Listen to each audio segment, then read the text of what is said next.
प्रिय विद्यार्थियों, online class में उन्हें स्वागत है। और ये आपका वीडियो लेक्चर उसी क्रम में वीडियो लेक्चर नंबर 31 है, थर्ड ईयर फिजिक्स का क्वांटम मैकेनिक्स फर्स्ट पेपर के लिए। हाँ, ये देखो बोर्ड में आपको इक्वेशंस लिखी दिखाई दे रहे हैं। ये इक्वेशंस क्या है आपकी पिछले जो प्रीवियस वीडियो लेक्चर में इनको हमने यहाँ तक फाइंड कर लिया था। ठीक है, तो इनको रिक्वायरमेंट मिलती है तो अब हमको इसमें लिखी नहीं होती ना, तो याद नहीं रहती, इसलिए हमने इनको पहले से इसमें नोट डाउन कर लिया। ठीक है, और यहाँ ये इक्वेशन 15 सभी अगर आप वीडियो लेक्चर नंबर 30 की बात करेंगे तो उसमें हमने यहाँ तक सॉल्व कर लिया था। अगर हम सॉल्व क्या कर रहे हैं तो उसको हम देख लीजिए। यहाँ पर हेडिंग है डालेंगे, कौन सी प्रमेय थी आपकी, एरनफेस्ट थ्योरम या पूरकता प्रमेय। ठीक है, लिख दे रहा हूँ यहाँ पर।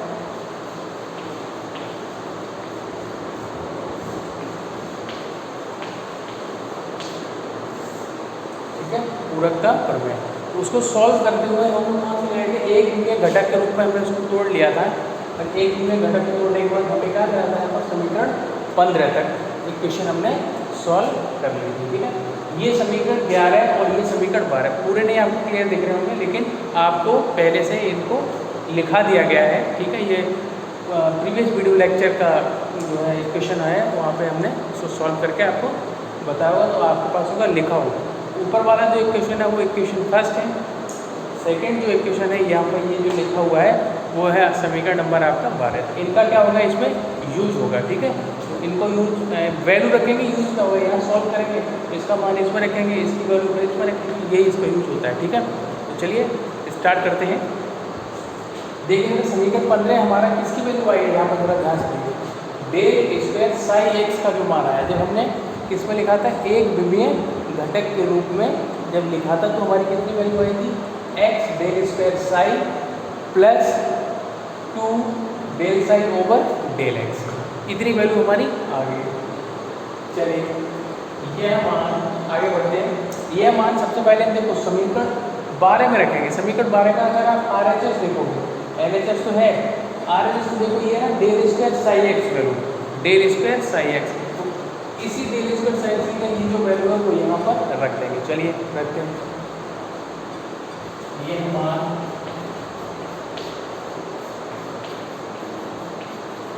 समीकरण 12 में रख देंगे। इस वैल्यू पुटिंग इन इक्वेशन 12, समीकरण 12 को आप इधर लिखेंगे। क्या है देखिए, आयता h का ढाल 2 है x psi del square psi square d। अगर आपको याद होगा तो ये जो इक्वेशन है वो कौन सी इक्वेशन है, कौन सी कंडीशन है, यह आपकी हर्मिट संकारक की कंडीशन है। हमने डेल स्क्वायर जो लाप्लासियन ऑपरेटर होता है उसको हमने क्या माना था कि ये कैसा है, आपका हर्मिट संकारक है। ठीक है, तब हमने ये कंडीशन आई थी, तब आपका ये समीकरण नंबर 12 है। चलिए वैल्यू रखते हैं। इधर क्या है, iota h cut upon 2n psi star. अब वैल्यू रखते हैं, क्या वैल्यू आई, x del square psi plus 2 del psi over del x. ठीक है, और इधर आ गया आपका डी। अब इस समीकरण 12 को आप हटा दीजिए क्योंकि इसकी अब जरूरत नहीं है। ठीक है, इसको हटा दीजिए।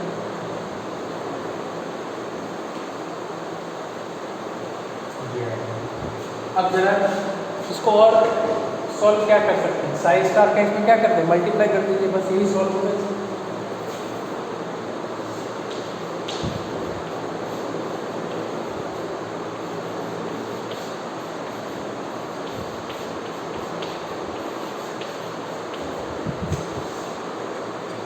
ठीक है, बड़ा सॉल्व क्या आ जाएगा,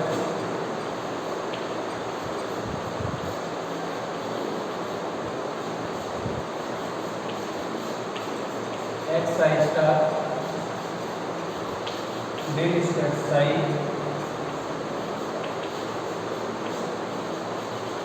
प्लस आएगा h cut upon 2n 2 psi star del psi over del x.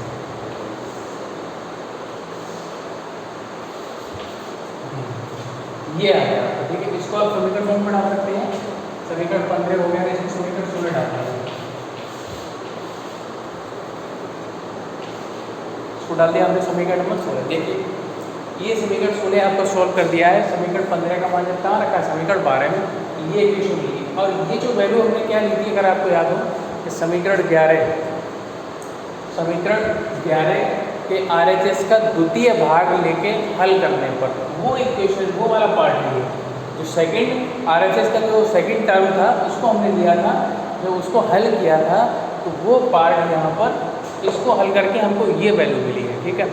अब हम क्या करेंगे, समीकरण 16 का मान कहाँ पर रखेंगे, समीकरण 11 में रखने पर, ठीक है। इसको नोट डाउन कर लेंगे, ऊपर से मैं हटा दे रहा हूँ इसको।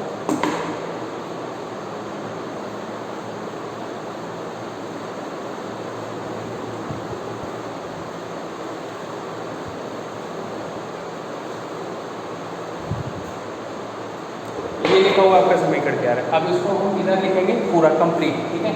क्या है, अगर आपको याद होगा तो ये bx के बराबर था। बेग का x घटक हमने याद किया था, स्टार्टिंग में आप देखना आपके पास लिखा होगा, ये बेग का x घटक उसकी बराबर ये वैल्यू थी। तो वो क्या आएगा,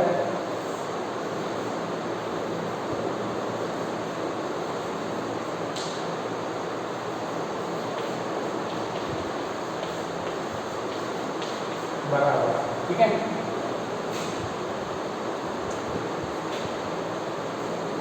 पहले एक काम करें, इस पूरे समीकरण को यहाँ पर पूरा उतार ले रहे हैं, उसके बाद हम लिखेंगे कि समीकरण 16 से मान समीकरण कहाँ पर रखेंगे, 11 में रखेंगे, ठीक है।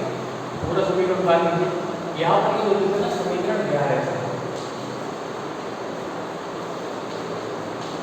समीकरण 11 को दोबारा से कॉपी करेंगे। यहाँ पर देखिए क्या है, h का ढाल 2n x साइज का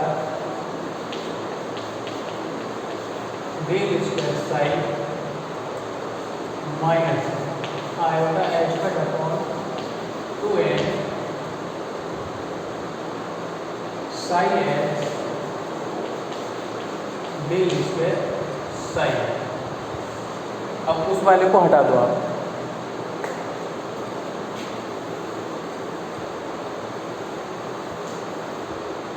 यहाँ पर साइज का आ है, क्योंकि साइन एक्स आ गया ना, ये साइज का हो गया, ठीक है। और बाहर क्या आ जाएगा आपका डी। ये आपको पूरा समीकरण नंबर कौन सा 11 हमने यहाँ पर लिख दिया है। अब यहाँ पे लिखेंगे कि समीकरण 16, यहाँ पे लिखेंगे समीकरण 16 से समीकरण, यही तो वैल्यू है, देखो एक्स है डेल स्क्वायर साइज का, यही तो वैल्यू है ना। ध्यान देखिए ये और ये क्या सेम, इसको इसकी जगह हम क्या कर देंगे, पुट कर देंगे। देखिए समीकरण 16 से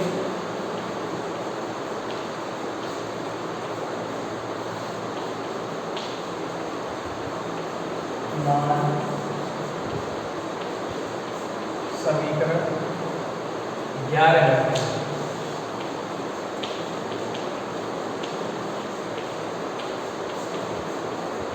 समीकरण 16 से मान समीकरण किसमें रखेंगे, 11 में।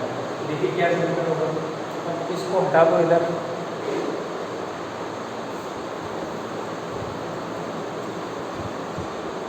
ये वैल्यू ना इसको लिखा रहना, तो क्योंकि ऐसी की वैल्यू रखनी है, तो यहाँ दोबारा लिखेंगे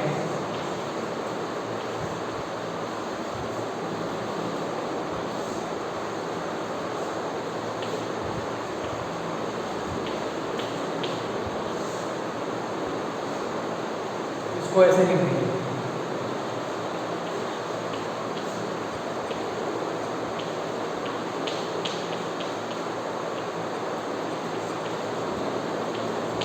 ये ऐसे ही लिख दिया। अब इसकी जगह ये दोनों स्टेप लिखने हैं आपको। देखो ये किसका, माइनस का है, ये दोनों किसके हो जाएंगे, आपके माइनस की वैल्यू हो जाएगी। ये भी माइनस का हो जाएगा और ये भी किसका हो जाएगा, आपका माइनस का हो जाएगा, ठीक है। तो इन दोनों का जो है ये वैल्यू किसकी थी हमारी, डेल स्क्वायर साइन एक्स का मान जब इसमें रखा था तो ये हमको मिल गया था, ठीक है। तो ये वैल्यू आप इसमें रख देंगे। चलिए रखिए, क्या आ जाएगा, माइनस आयोटा एक्स का upon 2m minus iota x square upon 2m और x psi star del square psi ये है, ठीक है। X psi star del square psi और इधर कर दीजिए आप, अब ये भी क्या हो जाएगा माइनस, क्या हो जाएगा आपको iota x square upon 2m 2 psi star del psi over del x.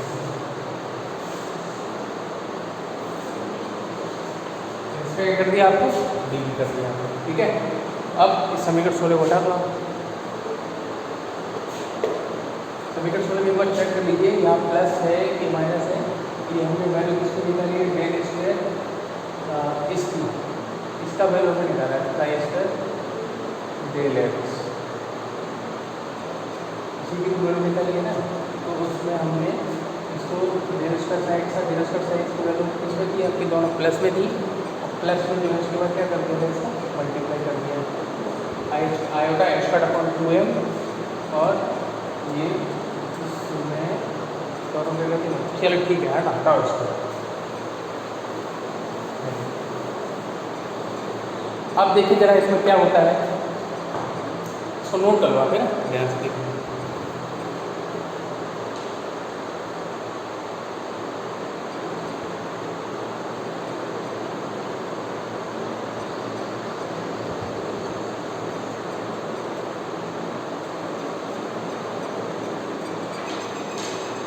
एक चलिए अब इसमें यहाँ पर चलिए देखिए, अब ये तरफ हो गया ना, अब ये इसको और इन दोनों स्टेप को आप जरा ध्यान से देखिए, ये जो लेता हूँ ये और ये iota x square upon 2m x psi star del square psi, ये माइनस का है iota x square upon 2m x psi star del square psi, ठीक है। तो इस वाले स्टेप से ये स्टेप क्या हो जाएगा कैंसिल हो जाएगा, ठीक है। अब जो बचा हुआ है उसको लिख देंगे, चलिए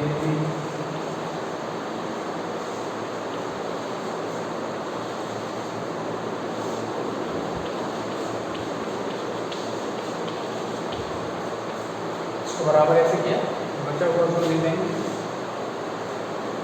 minus iota x square upon 2m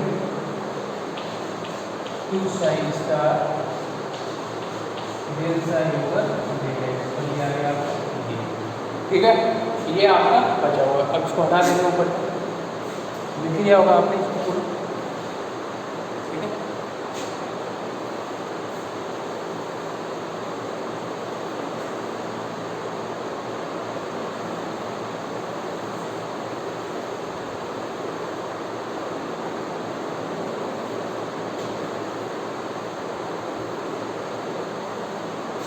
देखिए अब ये इसके बराबर चल रहा है और ये इसके बराबर चल रहा है, अब इसको हटा देंगे, इसकी हमको ज़रूरत नहीं है, इस वाले बीच वाले इसको लेके चलेंगे केवल, है ना। देखो क्या जाएगा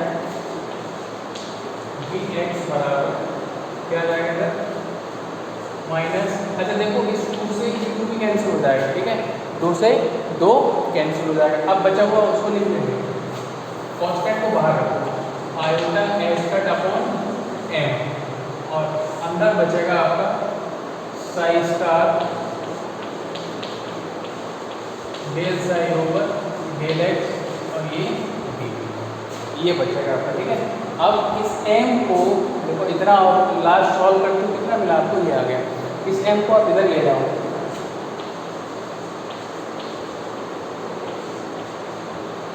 क्या बचेगा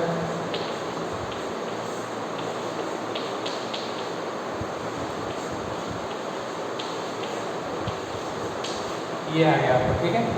इसको हटा दीजिए,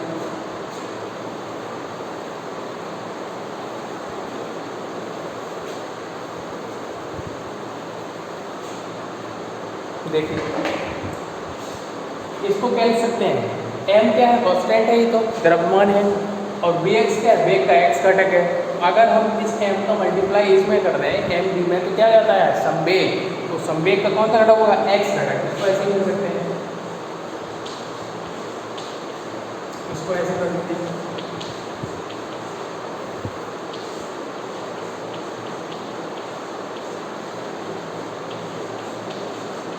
ये आ गया। इसको समीकरण नंबर डाल दीजिए 17, कॉमन समीकरण डाल दिया हमने, इसको 70। अब इधर तो कुछ नहीं करना है, इधर कॉमन हो गया। इधर की अगर हम बात करें इसको हम संकारक के रूप में लिखेंगे, तो यहाँ ऑपरेटर देखो कौन सा ऑपरेटर, यही तो ऑपरेटर है डेल ओवर डेल एक्स। तो इसको हम क्या करेंगे, संकारक को अलग करेंगे, सेपरेट करने को, ठीक है। ऊपर रहा कर रहा हूँ, छोटी कर लिया होगा आपने इसको,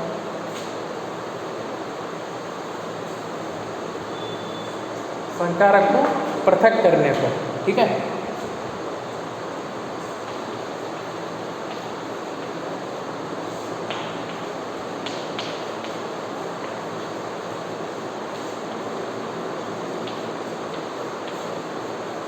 संकारक पृथक कर लीजिए।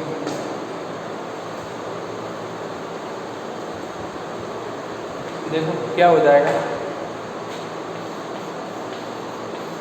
ये तो कॉमन रहेगा इधर, माइनस आयोटा एच का डेल ओवर डेल एक्स, और इधर जो है वो आपका बचेगा साइन स्टार, ये फंक्शन बचा, ये साइन बचा और ये डी, इसको डालो समीकरण नंबर 18, ठीक है। ये कर दिया। अब आपको पता है कि स्टार्टिंग में जो हमने तरंग फलन लिया था वो तरंग फलन कैसा था, प्रसामान्यीकृत था, कैसा था, नॉर्मलाइज था। तो नॉर्मलाइज है तो ये जो वैल्यू है इसका मान कितना होगा, 1 होगा। चलिए इसको लिख लेंगे,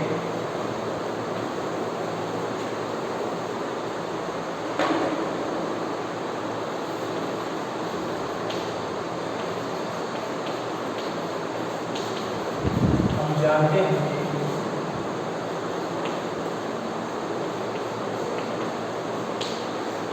तरंग फलन साइन प्रसामान्यीकृत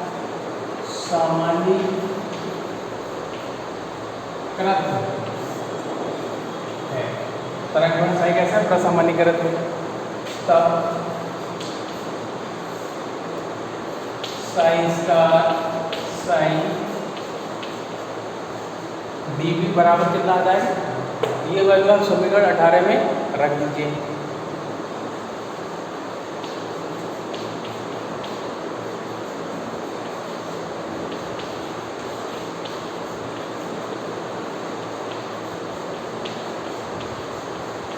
ये वैल्यू आपने किस तरह की, समीकरण 18 में पुट कर दीजिए। समीकरण 18 में रखेंगे तो क्या मिलेगा अब आपको, पी एक्स बराबर आयोटा एच कट माइनस का और डेल ओवर डी एक्स। देखिए ध्यान से, अगर एक टेबल हमने आपको बनवाई थी जो संकारक रूप लिखे हुए थे, क्या टेबल थी, जो संकारक रूप की टेबल थी, उस टेबल में देखिए जो संवेग का इस घटक का हमने संकारक रूप लिखाया था, तो यही था, देख लेना, चेक कर लेना इसमें, है ना। तो एक बार चेक कर लेना, प्लस माइनस ठीक है, ठीक है। तो यहाँ आपकी ये जो पूरकता प्रमेय क्या होती है, सिद्ध होती है।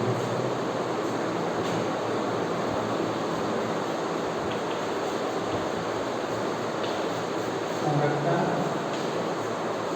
प्रमेय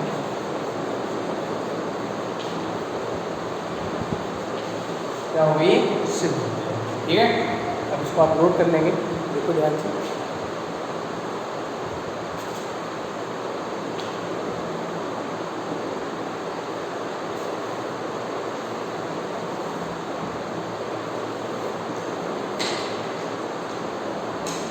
चलिए देखिए, इसको हटा दूँगा।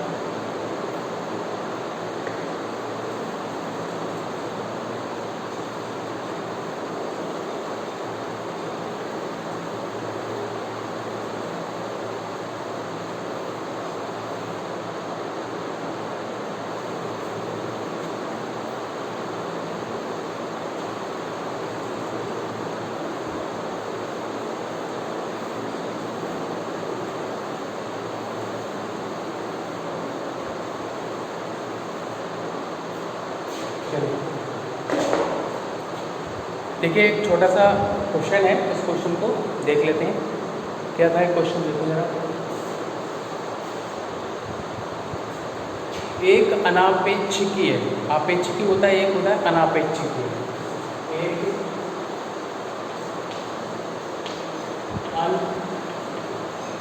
अपेक्षिकीय इलेक्ट्रॉन, एक अनापेक्षिकीय इलेक्ट्रॉन का वेग ज्ञात कीजिए।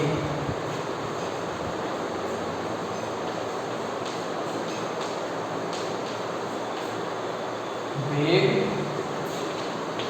ज्ञात करो जबकि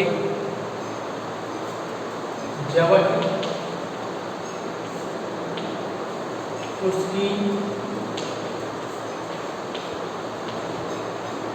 डी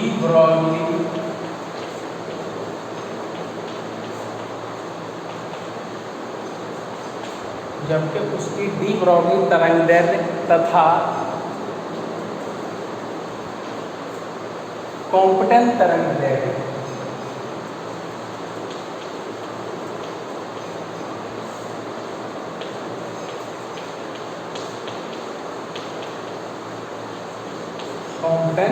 तरंगदैर्ध्य कैसी हैं?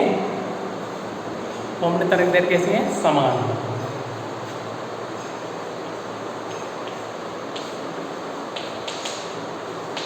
ये क्वेश्चन ध्यान पढ़िए। एक अनापेक्षिकीय इलेक्ट्रॉन रिलेटिविटी वाला केस उसमें नहीं है। एक अनापेक्षिकीय इलेक्ट्रॉन का वेग आपको क्या करना है? ज्ञात करना है। जबकि कंडीशन क्या दी है कि उसकी जो तरंगदैर्ध्य है कौन सी? एक तो डी ब्रॉगली वेवलेंथ और कॉम्पटन तरंगदैर्ध्य, तो दोनों कैसी हैं? समान। चलिए देखते हैं इसको क्या होगा।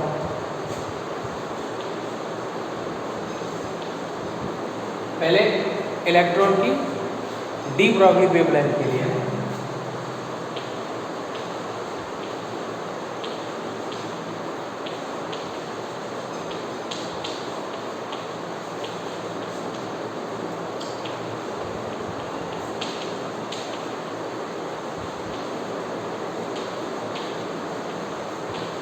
क्या लैम्डा बराबर h अपॉन p, इसको डाले समीकरण नंबर 1। अब इलेक्ट्रॉन की कॉम्पटन तरंगदैर्ध्य के लिए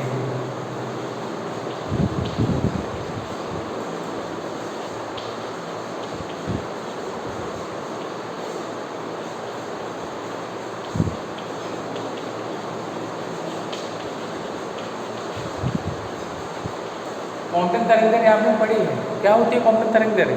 लैम्डा बराबर h upon m not c। Compton जो प्रभाव पढ़ाया था, कॉम्पटन प्रभाव, उसी में जो फॉर्मूला था उसी से है संबंधित। क्या रहेगा?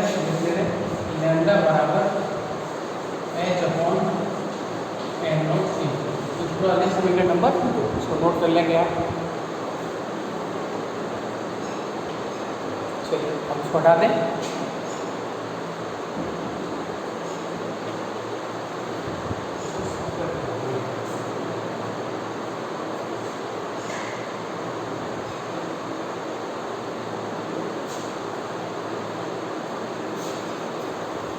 क्वेश्चन पढ़ा दे रहा हूँ।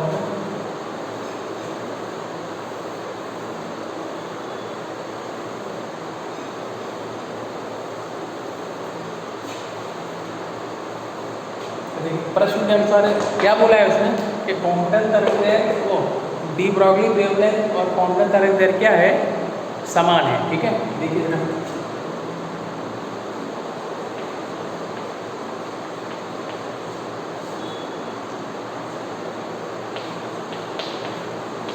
लैम्डा बराबर किसके है? लैम्डा सी। दोनों की क्या वैल्यू रख दो, तो क्या आ जाएगा? h upon p h upon m not c।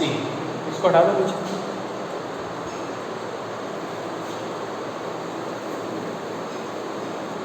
चलिए देखिए,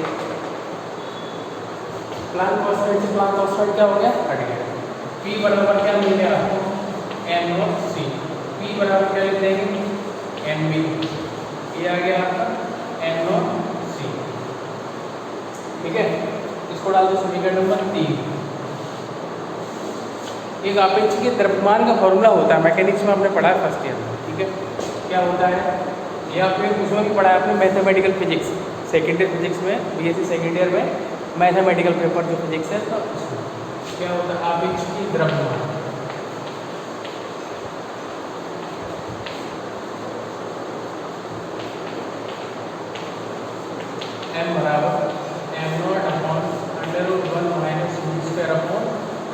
ये वैल्यू आपने पढ़ी। तो इस m की जगह ये m का मान रख दो, ये मान समीकरण 3 में रखने का वैल्यू कहाँ रख देंगे, समीकरण 3 में वैल्यू रख दिया। अब क्या होगा, रख दीजिए n naught upon under root 1 minus B square upon सी स्क्वायर बराबर n नॉट सी। इस n नॉट से ये नॉट क्या हो गया, कैंसिल हो गया। चलिए इसको नोट कर क्या होगा, ठीक है, इसको बता दें।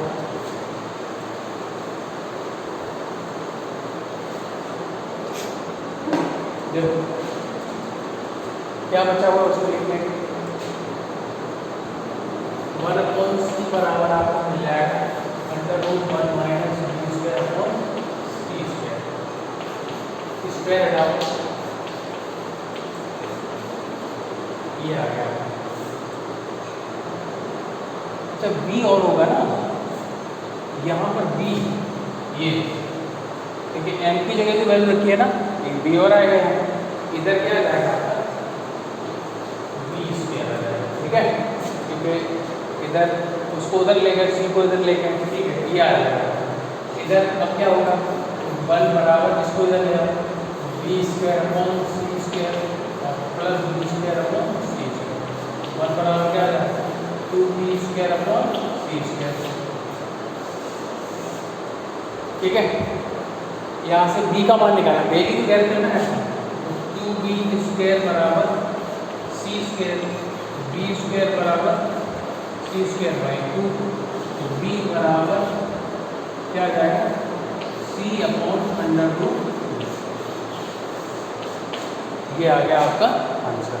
ये आपका इलेक्ट्रॉन का कौन सा वेग है, आपका अनापेक्षिकीय वेग है, जिसकी कंडीशन क्या है कि कॉम्पटन तरंगदैर्घ्य और डी ब्रॉगली जो वेवलेंथ है वो कैसी है, आपकी समान है। तब उस केस में आपका जो इलेक्ट्रॉन का अपेक्षिकीय वेग अनापेक्षिकीय वेग नॉन रिलेटिव वेलोसिटी जो है वो आपकी v बराबर c और अंडर रूट 2 बनती है, ये आपके सामने है, ठीक है। तो ये आंसर हो गया हमारा और एरर बेस्ड थ्योरम हो गई। अब देखते हैं कि कौन सा एक टॉपिक बचा हुआ है इसमें, ठीक है। और कोई अगर डाउट हो आप पूछ सकते हो इससे सारी चीज़ें, ठीक है, ओके।